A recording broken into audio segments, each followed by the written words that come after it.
7 de la mañana con 41 minutos, 7 con 41 minutos, en Punto Noticias, a través de Radio Pichincha. Tenemos el agrado de saludar ya con el ingeniero Leonidas Issa, presidente de la Confederación de Nacionalidades Indígenas del Ecuador, que está ya conectado vía telemática con nosotros. ¿Cómo está, ingeniero? Buenos días, bienvenido. Cuéntenos cómo avanzan esos supuestos diálogos con el gobierno. Hubo una especie de acercamiento inicial. El presidente de la República, Guillermo Lasso, recientemente lo ha tildado usted de ser el autor de los desmanes ocurridos en octubre de 2019, del incendio de la Contraloría, de las agresiones a los policías, de los secuestros incluso, y la ha tachado como infantil. En ese contexto, ¿se ha concretado o no se ha concretado todavía la cita ya en la que usted conversará directamente con el presidente de la República? ¿Hay algún avance al respecto? Buenos días, le acompañamos Alexis Moncayo, quien le habla, Licenia Espinel. Buenos días, un saludo cordial, muchas gracias por la invitación. Sí, en efecto, nosotros en este momento estamos haciendo una valoración en territorio, visitando territorios, pero lamentamos mucho que el gobierno nacional, de manera irresponsable, haya sostenido, o mejor dicho, haya decidido transitar por una política de mentiras.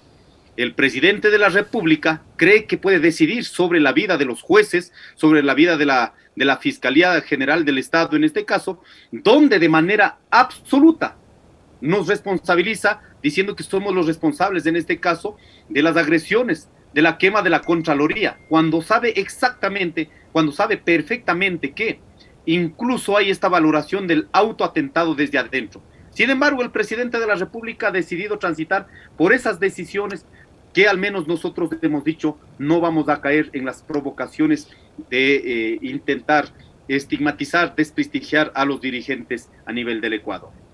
Con eso, Leonidas, buenos días, un gusto conversar con usted. ¿Con eso hay posibilidades para que, digamos, y condiciones para que puedan sentarse a dialogar?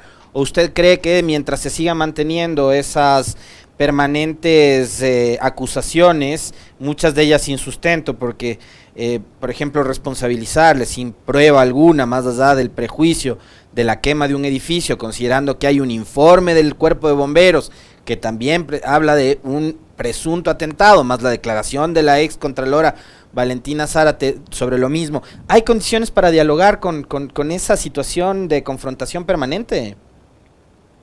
Nosotros, el movimiento indígena, históricamente siempre hemos estado aperturados a cualquier forma de diálogo, a todo tipo de diálogo, pero debemos rechazar las mentiras, las aseveraciones que las autoridades van emitiendo. ¿Con qué afán? Con el único afán de aplacar, en este caso, la reacción de los sectores populares, y con la intención únicamente de eliminar las posibilidades de reacción aquí en el país. A los dirigentes. Aquí no depende de los dirigentes únicamente, sino realmente de la mayoría de los ecuatorianos que estamos viviendo en esta crisis económica. Por ello, nuestra apertura al diálogo, pero jamás aceptaremos mentiras, vejaciones ni estigmatizaciones. Si es que el presidente de la República tiene un nivel de responsabilidad como autoridad del Estado, pues tiene que bajar los niveles de agresión.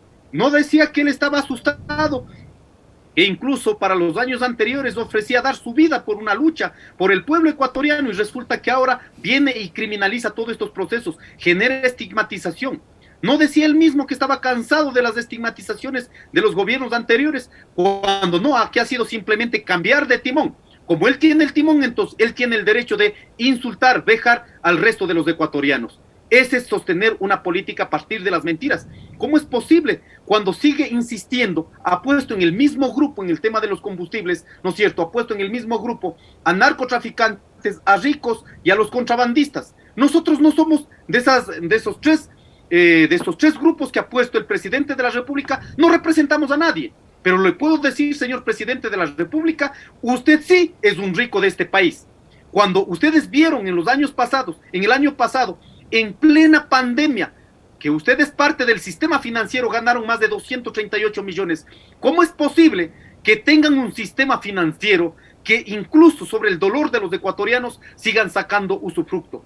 Ahí queremos verle a los grandes grupos económicos que, si realmente son patrióticos, si en este momento necesitamos sostener el tema económico de todos, no solo de un grupo, entonces ahora necesitamos, dejen de ganar un año, 2 años, y garanticemos en este caso la reactivación económica de todos. No trasladen esta crisis de ustedes a los sectores populares. Aquí lo decimos con frontalidad. Así que, presidente de la República, no pretende engañar a los ecuatorianos, sobre todo a los sectores populares, porque realmente está dañando la posibilidad de estos mecanismos de diálogo. Ingeniero Isa, ustedes han planteado, después de haber conversado con las bases, como usted señala, se han planteado líneas rojas, límites que no van a cruzar, porque el gobierno ya ha definido la cancha, le ha dicho, no vamos a dar marcha atrás en el incremento mensual del precio de los combustibles, ustedes piden que eso se detenga. Mire usted, hoy ya amanecimos esta semana, la comenzamos con precios elevados en los combustibles, y esto es una política que definitivamente el gobierno dice que no la va a cambiar. Ustedes se han planteado esos límites. ¿Cuáles son esos límites que ustedes no van a aceptar en un eventual diálogo ya cuando se concrete este encuentro con el presidente de la República? Mire que el hecho de que ustedes hayan decidido respaldar desde territorio esta movilización que plantean los movimientos sociales y el Frente Unitario de Trabajadores ha generado incluso críticas de la propia familia del presidente de la República, que le dicen, convoquen a convenciones para impulsar el empleo, para capacitar a sus miembros, para repartir alimentos entre los suyos, que sus acciones demuestren que les interesa a los trabajadores y que así se va a ganar legitimidad. ¿Cómo mira usted esta situación? Bueno, la primera cuestión es que nosotros hemos dicho, aquí nadie pretende posesionar cosas que no esté pasando en la realidad. Nadie pretende sacar beneficio o ventaja frente a esta realidad. Por ello decimos al presidente de la República, las líneas rojas no corresponde fijar a los dirigentes. Es una cruda realidad. El incremento al precio de los combustibles, al día de ayer, amanecimos con nuevos precios. ¿Usted cree que la especulación en el mercado se ha parado? El gobierno nacional realmente dice que no ha pasado nada, no ha incrementado ningún precio, pero por lo menos ha puesto una estrategia para controlar los precios. No tiene nada, no hay nada, porque esa es la intención. No es la intención en este caso de acabar con los supuestos subsidios, que la podemos demostrar que no existe tales subsidios. Pero el presidente de la República lo que sí está jugando es incrementar el precio de los combustibles, que genere incremento en todos los precios de productos de primera necesidad, sobre todo los industrializados. Aquí sufrimos dos impactos. Uno, por el incremento oficial. Le hemos demostrado con facturas para los sectores campesinos, agrícolas de la Sierra Costa Amazonía, a cómo estaba un quintal de abono 10-30-10, $23, al día de hoy $31 estamos facturando en las distribuidoras como Fertiza, a cómo estaba anteriormente el 18-46-0, $28, estoy hablando antes del 11 de abril, y al día de hoy estamos facturando a $43, ha incrementado de manera oficial, pero el problema es que no ha quedado solo allí, también se sufre un segundo impacto, que es el incremento por especulación. ¿Se han preguntado cuánto llega ese aceite a la hermana Lorenza que está presumiendo o incluso nombrando el presidente de la República? ¿Se imagina hacer apología de una pobreza de $20 al mes? Cuando un aceite antes costaba $1.75, al día de hoy tenemos que estar pagando $2.50 en los precios estabilizados. ¿Y cuánto más estará llegando a las comunidades? ¿Y cuánto más estará llegando a los sectores populares con el incremento de precios por la especulación en el mercado? ¿Usted cree que podemos seguir haciendo política de este país a partir de las apologías de la pobreza cuando saben que ellos no sufren, pero sí sufrimos la mayoría de los ecuatorianos? Por ello hemos dicho al presidente de la República, los puntos centrales, el incremento al precio de los combustibles, no es porque digamos los dirigentes, es una realidad que vivimos todos los días. Segundo, el problema de los pagos de los créditos. Aquí hemos pedido de manera respetuosa, dentro de tres sistemas del sistema financiero, privado, público y las cooperativas de ahorro y crédito, no vamos a resolver la crisis ni vamos a resolver el impago de los créditos quitando las casas, quitando las propiedades, quitando los carros. No, vamos a resolver si damos un alivio a la gente que podamos pagarla. Por lo menos hemos dicho un año, prácticamente valoricemos, ¿no es cierto?, las actividades económicas, demos la posibilidad de una renegociación, pero demos una respuesta, pues. Si no, aquí es todos los días prácticamente incautando bienes. Un tercer tema hemos dicho, presidente de la República, el tema minero en los territorios no es posible, porque gracias, en este caso, a las zonas de recarga hídrica, los páramos donde está haciendo la minería, está garantizando pues este ciclo sagrado, la tierra, el agua, el medio ambiente está garantizando que río abajo hagamos otro tipo de economías. ¿Por qué no, presidente de la República, fortalecer en este caso estas economías? Si aquí podemos exportar, en este caso, todo tipo de minerales, ¿por qué no exportar comida para dar de comer en distintos puntos del mundo donde realmente no hay economía, no hay producción? Su opinión con respecto de, y le voy a incluir dos preguntas en esta misma intervención, su opinión con respecto de gravar con impuesto a las personas que ganen más de $1,000, mientras al mismo tiempo se elimina, por ejemplo, el impuesto a la herencia.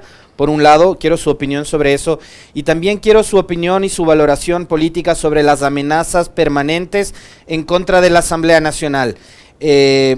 Acusan de que están bloqueando el plan de desarrollo, que no sé cuál es el plan definitivamente. Coincido con Ana Lucía, que hace un momento en Twitter me decía, me parece que todo este cuento del famoso bloqueo legislativo es porque no hay plan de gobierno.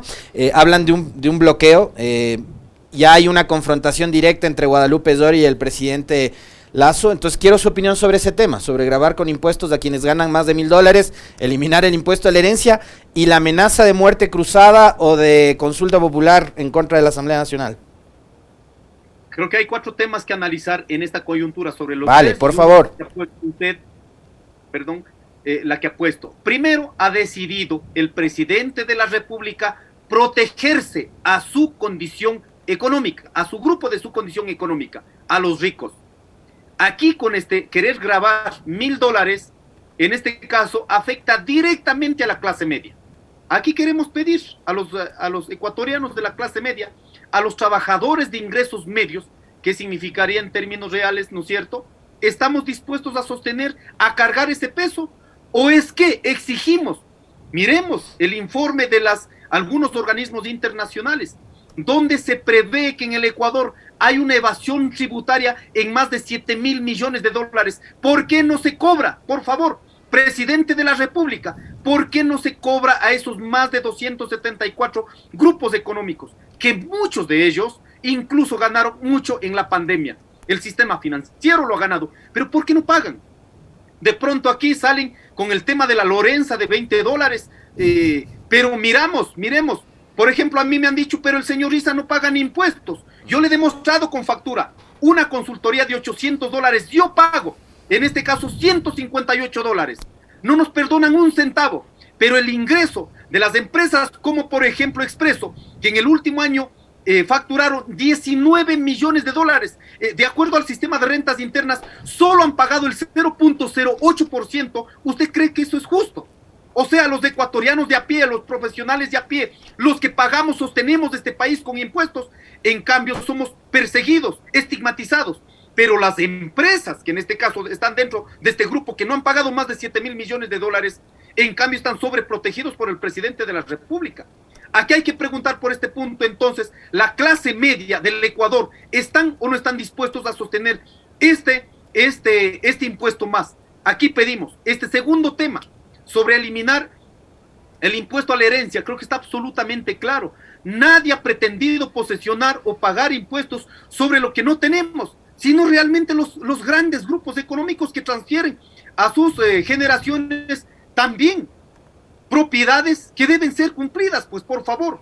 Si incluso el mismo Fondo Monetario Internacional, a la cual hacen mucha referencia, ha sugerido no solo al Ecuador, sino a todo el mundo, donde la única forma de salir de la crisis después de la pandemia es reduciendo esta brecha entre pobres y ricos, y sugieren incrementar los impuestos a los grandes grupos económicos. No la digo yo, no es un socialista, no es un comunista, sino está sugiriendo el mismo organismo internacional, el Fondo Monetario Internacional. Y un tercer tema también que me parece importante analizar, esta nueva propuesta de la ley laboral. Hay una política espantosa de flexibilización laboral. ¿Cómo es posible que ahora se pretenda decir que los trabajadores que dependientes de cualquier empresa, y esa empresa que sea cerrada, entonces no tienen derecho a exigir ninguna jubilación? Por favor, ¿cómo podemos avanzar? Si quieren avanzar en términos internacionales, avanzar a referencias como Estados Unidos, entonces aquí también pongamos sueldos básicos a $15 la hora, o en este caso, sueldos que llegan hasta $2.600 dependiendo del tipo de economía que hacen en Estados Unidos. Entonces, pongamos esa misma lógica. No es posible transitar frente a una realidad de otros países frente a nuestra realidad aquí en el Ecuador. Y finalmente, sobre el tema de la Asamblea Nacional. Me parece importante que hay un autodesgaste de muchos asambleístas que están coordinando con el presidente de la República para desgastar la Asamblea Nacional. Aquí quisiera poner algunos nombres, donde en efecto uno queda asustado. Oiga, pero en este país hay 5 poderes del Estado, a la cual los 5 poderes del Estado están obligados a mantener independencia política, independencia de funciones.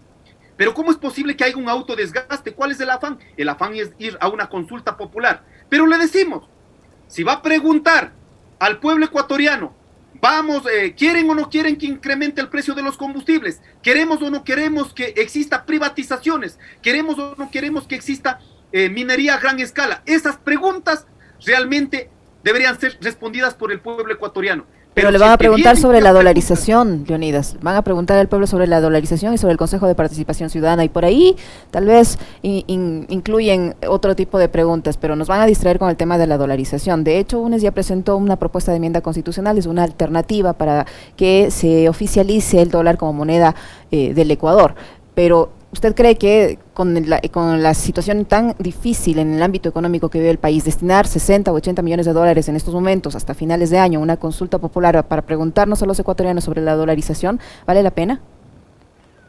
Yo creo que hay una cuestión reiterativa que quieren hacer caer en la trampa a los ecuatorianos. No nos olvidemos de la anterior consulta donde dijeron vamos a preguntar sobre el tema del ITT, si queremos o no queremos que exista, se amplíe la frontera petrolera. Se ha consultado, ha ganado, pero realmente ha tenido un efecto legal en este país. No, simplemente están aperturando la frontera petrolera y minera en este país. Por eso creemos que para resolver los problemas centrales de este país no cruza por la consulta popular, que es mañosa, mentirosa y engaña al pueblo ecuatoriano. Aquí lo que pretenden es poner de pronto, entre comillas, los temas centrales para los ecuatorianos, pero allí mismo meter los temas centrales, como la flexibilización laboral y estos otros temas. Entonces nosotros hemos dicho, cualquier consulta que venga, al menos ahora no podemos caer en las trampas. Así que lo que diga el pueblo ecuatoriano, nosotros trabajaremos para que se sostenga y fortalezca los derechos de todos los ecuatorianos. Hay una vía. ¿Quién de los ecuatorianos va a estar en contra, en este caso, de mantener la dolarización? Es una pregunta hasta sin sentido. Eso únicamente la autoridad debe hacer de manera inmediata, sostener, garantizar las condiciones para que se sostenga esta moneda. No tiene por qué. Si hay una vía por el tema de la vía constitucional, desde la asamblea mismo, ¿no es cierto? Hay que hacerla. Pero no podemos, en este momento de los recursos absolutamente irrisorios que estamos teniendo en los ecuatorianos, se pretenda seguir gastando en recursos que la misma asamblea puede dar salida. Pero no vengan con esta estrategia de autodesgastarse o de desgastar con tal de ir a esta lógica política de muerte cruzada. Usted dijo, Leonidas, que hay asambleístas que están coordinando con el gobierno para desgastar a la asamblea. ¿Quiénes son? Bueno, debemos mirar. Me parece que hay una acción por parte del señor Villavicencio, que hemos visto muy de cerca, están de cerca en la idea de la consulta. No me parece correcto. Si es presidente de una comisión de fiscalización, lo que debería es, como autoridad de la asamblea, sostener esta lógica, sostener la institucionalidad y, lógicamente, todos los actos de corrupción, ideas, omisión o acción simplemente deben ir dentro de la misma asamblea, debe ir barriéndose, pues. No se puede ir entrelazar en una estrategia ejecutivo o legislativo para degradar, desgastar a la institucionalidad y lógicamente pasar a otros intereses. Eso no me parece correcto, ni se puede permitir dentro de este proceso democrático. Leonidas, ¿no le parece que esto era, digo yo, la crónica de una muerte anunciada, la relación entre la presidenta de la Asamblea Nacional que representa a Pachacuti y el gobierno del presidente Lasso, tomando en cuenta las posiciones tan diferentes que tiene Pachacuti con el gobierno? Mire usted cómo ha sido ya, es atacada la presidenta al punto que ella dice, yo no voy a permitir chantajes, no voy a permitir amenazas, es toda esta relación un poco conflictiva. Esto les está pasando factura al bloque de Pachacuti y a los asambleístas como tal. ¿No fue muy arriesgado haber llegado a estos acuerdos iniciales para conseguir las principales autoridades de la asamblea con el gobierno y ahora tener esta realidad? Nosotros, en el momento que estaban definiendo una estrategia dentro de la asamblea, habíamos sido absolutamente claros. Ningún acuerdo va a garantizar la gobernabilidad de nadie, sino solo va a significar cuando cumplan con las demandas del pueblo ecuatoriano. Lo que en este momento se está viendo es simplemente, se está acomodando, digamos, ¿no es cierto?, la carga para que cargue cada institución del Estado, cada poder del Estado. Aquí creemos importante, sobre ya estas divergencias que se está viendo en la presidencia de la Asamblea y el Ejecutivo, simplemente a quién responden. Lo que está claro es que la presidenta de la Asamblea, los asambleístas, que incluso con el desgaste que tienen y que tenemos que, en este caso, hacer un esfuerzo que se mantenga este nivel de democracia, pero lógicamente limpiando todos los actos de corrupción, las ideas y todo esto, aquello, ¿no es cierto?, está tomando postura. Entonces que sostengan las demandas del pueblo ecuatoriano. Pero también se nos cayó la conexión. Estábamos conversando con Leonidas y se nos faltaba la ojalá podamos restablecer la conexión para que concluya Leonidas Issa con su intervención. Está, me parece que ahí pidiendo ingresar nuevamente. Ahí está de vuelta. Ahí lo tenemos. Tuvimos una pequeña... No, se cayó. Ojalá podamos establecer nuevamente contacto con Leonidas Issa porque yo sí tengo una pregunta adicional de carácter político para saber cuál es la postura que va a tomar la bancada de Pachacutic en las próximas horas, próximos días, en el juicio político en contra del defensor del pueblo, Freddy Carrión. UNES ya ha manifestado cuál va a ser su línea.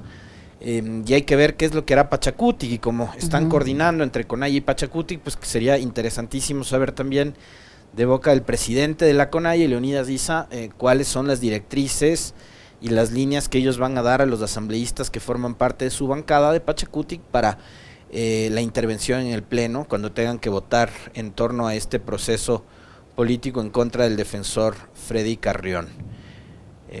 No sé si lo tenemos ya de vuelta.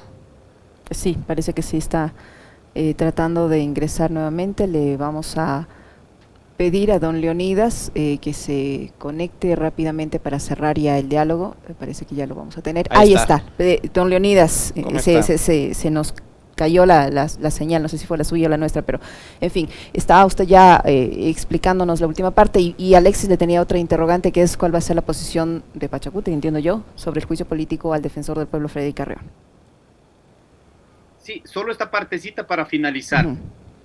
Dicho, ¿no es cierto? En este caso, la mayoría de los asambleístas han decidido transitar para defender las propuestas del pueblo ecuatoriano por las cuales fueron elegidos.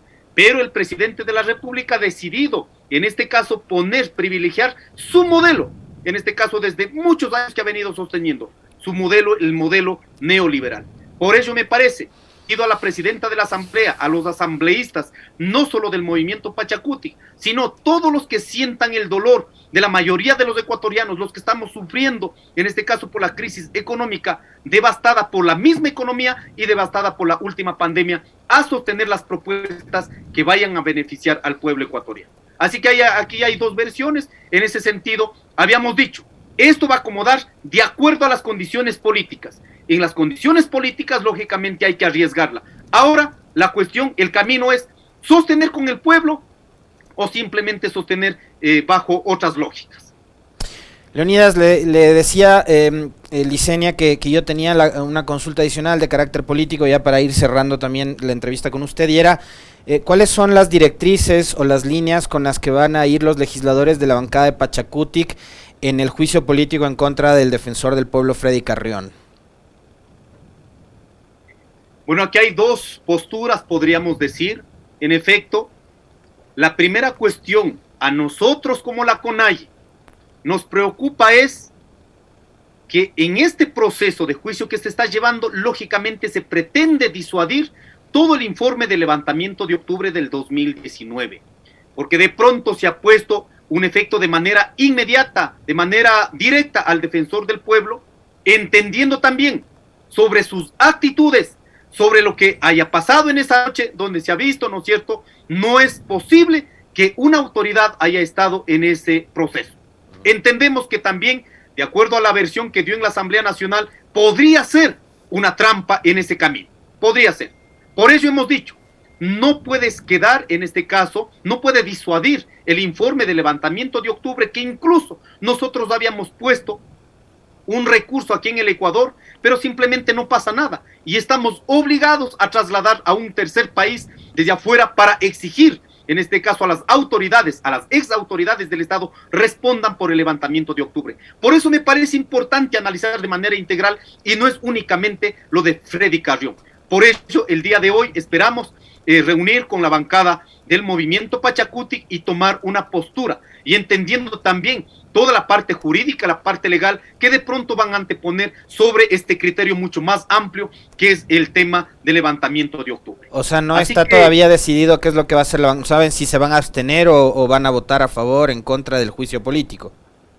Bueno, ahora esperamos tener esta valoración, al menos de nuestra parte hemos dicho, todo lo que signifique ir en contra del levantamiento de octubre, la CONAIE, las organizaciones indígenas del Ecuador, no apoyaremos ninguna de esas posturas. Así que vamos a salvaguardar, en este caso, y hay que entender también el informe de la Defensoría del Pueblo, no es en sí mismo solo sobre la institución de la Defensoría del Pueblo, tiene correlación, una articulación sobre el informe de la Organización de Naciones Unidas. No nos olvidemos, la Comisión Internacional, en este caso, que estaba allí, y a partir de aquello tenemos una valoración que ha dejado positivamente la posesión, al menos del movimiento indígena, porque nunca fuimos los que iniciamos la violencia. Fue las medidas económicas que el gobierno de Lazo ahora no quiere entender, la que puso el gobierno de Moreno. Fueron las medidas económicas a la cual estábamos abocados la población ecuatoriana.